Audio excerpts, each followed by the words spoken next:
અમદાવાદમાં અસામાજિક તત્વોને પોલીસનો કોઈ ડર જ નથી રહ્યો અને જેના પુરાવો છે આ દ્રશ્યો।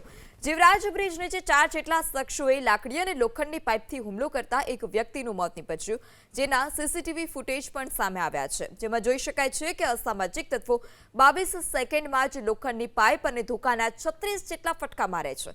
સેટેલાઇટમાં રહેતા કૌશિક પરમાર નામના 25 વર્ષીય યુવકે આનંદનગર પોલીસ સ્ટેશનમાં ફરિયાદ નોંધાવી કે તેના પિતા નટુભાઈ પરમાર પ્લમ્બિંગનું કામ કરે છે। 4 જેટલા શખ્સોએ હુમલો કરતા નટુભાઈ પરમારને ગંભીર ઈજા પહોંચી હતી, જેમને ખાનગી હોસ્પિટલમાં સારવાર માટે લઈ જવામાં આવ્યા હતા, જ્યાં સારવાર દરમિયાન તેમનું મોત નીપજ્યું।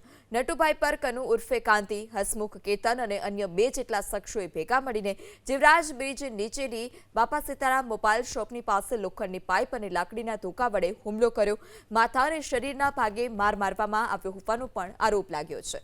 આ બનાવના સીસીટીવી ફૂટેજ પણ સામે આવ્યા છે। સમગ્ર મામલે આનંદનગર પોલીસે ગુનો નોંધી તપાસ શરૂ કરી।